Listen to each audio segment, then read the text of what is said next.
മലപ്പുറത്ത് കൈക്കൂലി വാങ്ങുന്നതിനിടയിൽ village officer പിടിയിൽ. തുവ്വൂർ വില്ലേജ് ഓഫീസർ സുനിൽ രാജാണ് 2000 രൂപ കൈക്കൂലി വാങ്ങുന്നതിനിടെ പിടിയിലായത്.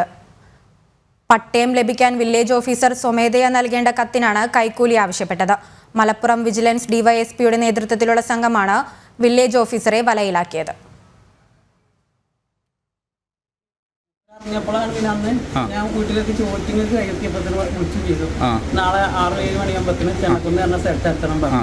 അപ്പോൾ അവിടെ എത്തി ചെയ്തു. ഞാനും വരും വണ്ടി വെച്ച് റീപ്പേറ്റ് വന്നു, ഓരും വന്നു. അപ്പോൾ അന്ന് ശരിയാക്കാൻ കഴിഞ്ഞില്ല. പിറ്റേന്ന് 2-ാം ദിവസം വന്നാണ്ടാണ് അന്ന് റെഡിയാക്കി പോകുന്നത്. എന്നിട്ട് 3-ാം ദിവസം വിളിച്ചു. അത് 4-ാമത്തെ ദിവസം അയാൾ ഇപ്പോൾ റെഡി ചെയ്ത് ചോദിച്ചോട്ടെ ചോദിച്ച് അപ്പോഴത്തേനാണ് അനിയത്തിൻ്റെ പേപ്പർ കൊടുത്ത് പോവുകയും ചെയ്തു. ഇവിടെ കഴിഞ്ഞു ഇവിടെ വെച്ചിട്ട് 3 മാസത്തോളം ഇതുപോലെ പേപ്പറും ഇപ്പോൾ അപേക്ഷ ഇവിടെ കാണുന്നു. അവിടെ അയച്ചു വന്നുണ്ടാക്കി കഴിഞ്ഞ ബുധനാഴ്ച 12-ാം തീയതി പിന്നെയും വന്ന് കൊടുത്തു. അപ്പോഴാണ് കുഞ്ഞുവിന് ഇവിടെ നല്ല സ്റ്റാൻഡിൽ വെച്ച് 10,000 റുപ്യ കൊടുത്തു. അപ്പോൾ കുഞ്ഞ് പറഞ്ഞു ഈ 10 പോരാ 30,000 ആണ് സാറ് പറഞ്ഞിട്ടുള്ളത്.